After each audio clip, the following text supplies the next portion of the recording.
Shalom, shalom.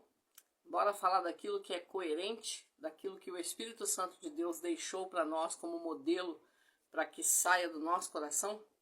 Provérbios 25:11 diz que as nossas palavras em tempo hábil e sábio são como maçãs de ouro em bandeja de prata. Pois é, mas a Bíblia também diz que a boca fala daquilo que o coração está cheio. E a Bíblia também diz que de tudo que nós devemos guardar, guardemos o nosso coração, porque dele procede as fontes da nossa vida. Então, quando eu vou ministrar a palavra do Senhor, com o poder do microfone, com o poder de voz, sentado à mesa, no poder de fala, ou aquele que tem um pouquinho de sabedoria, e aquele que está dominando a palavra de Deus de alguma forma, ou ele está dominando algum tipo de assunto, que de qualquer maneira saia um conselho, o que é que está saindo da nossa boca? Uma vez que a palavra diz que quando nós colocamos bem a nossa palavra, elas são assertivas, como uma maçã de ouro numa bandeja de prata.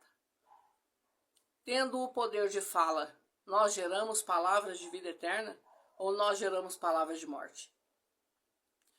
Porque é tão delicado falar desse assunto, porque muitas das vezes nós queremos que as pessoas tenham conosco coerência, mas nós não conseguimos ter a mesma coerência com as pessoas. Às vezes a gente quer que alguém tenha uma boa fala conosco, coloque as coisas na ordem certa, mas quando é com a pessoa, com outras pessoas, nós tratamos elas de qualquer maneira. Quando a palavra do Senhor diz que nós devemos guardar o nosso coração, porque dele procede as fontes da vida. E muitas das vezes no poder da fala, a gente transmite coisas que ao invés de gerar vida eterna, gera morte. Geram palavras que só trazem exortação.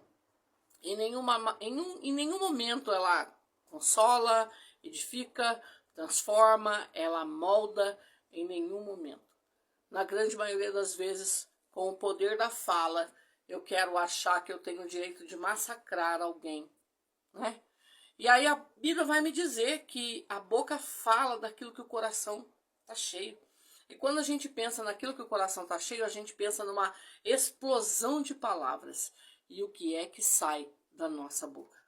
O que é que nós emitimos àqueles que estão ouvindo? E muitas das vezes pessoas estão ouvindo o som da nossa voz, mas elas estão numa frequência machucada, indignada, vivendo um momento avesso àquilo que ela gostaria de viver, às vezes vivendo um desemprego, o dia mal chegou na sua casa, um luto, está vivendo um problema emocional, está vivendo síndromes do pânico, síndromes que deixam com que essa pessoa, ela muitas das vezes vá até para um leito.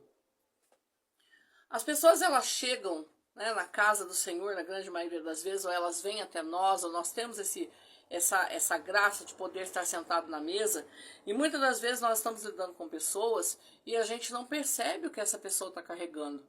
E a gente acha que a gente pode pegar toda a nossa verdade e cuspir na cara dessas pessoas, soltar no rosto dessas pessoas. Principalmente quando eu acho que eu tenho um pouquinho de conhecimento da palavra de Deus. A palavra está deixando muito claro para nós que quando nós colocamos ela na ordem certa, elas são como maçãs de ouro, depositadas numa bandeja de prata. Então eu estou oferecendo para alguém o meu bom tesouro a nível do que transborda de dentro de mim. Muitas das vezes subir no altar e achar que eu tenho o poder da palavra e que eu tenho que ser expressivo, porque tem que ter conserto, porque tem que Quantas pessoas não querem mais voltar para a casa do Senhor Jesus, porque a minha boca é áspera?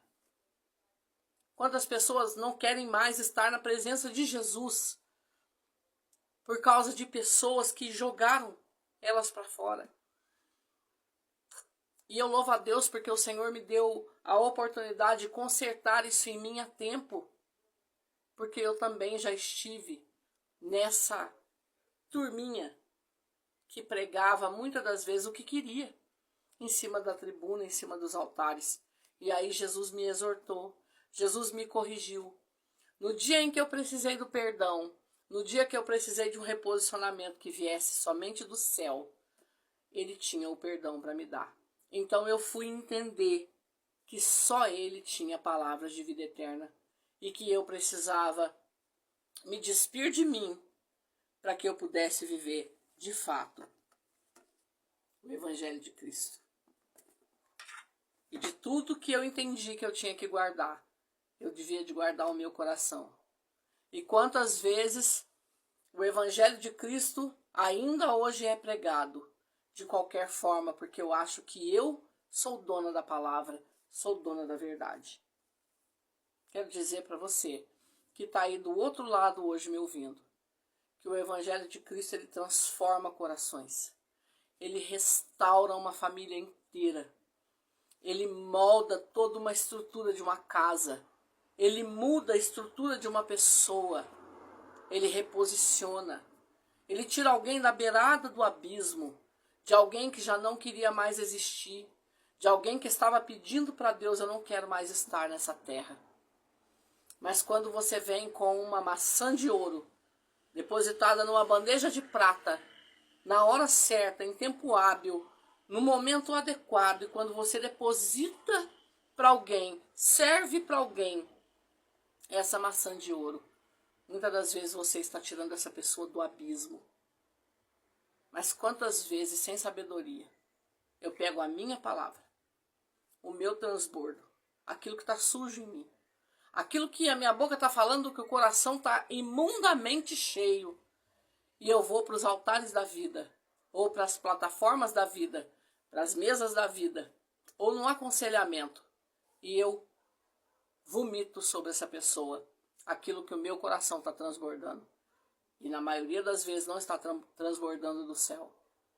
Então eu quero liberar para você essa palavra hoje no livro de Provérbios, no seu capítulo 25, verso 11, para que você entre numa meditação através dessa palavra e entender que o Evangelho de Cristo nunca foi sobre mim e sobre você, mas sempre foi sobre a pessoa de Jesus. Sempre foi sobre aquele que tem o poder de liberar palavras de vida eterna. Porque você não morreu em morte de cruz por ninguém. Você não arrastou até o Gólgota uma cruz por ninguém. Mas por misericórdia, Jesus te chamou para pregar as boas novas. Então faça com maçãs de ouro em bandeja de prata. Que a sua sabedoria no mundo espiritual e neste mundo físico estejam alinhadas à doce vontade de Deus. A boa, perfeita e agradável vontade do Senhor Jesus. Que você neste tempo, que você seja uma plataforma viva da presença do Senhor Jesus sobre aqueles que emprestaram os ouvidos para te ouvir. Deus te abençoe. Em nome de Jesus Cristo. Amém.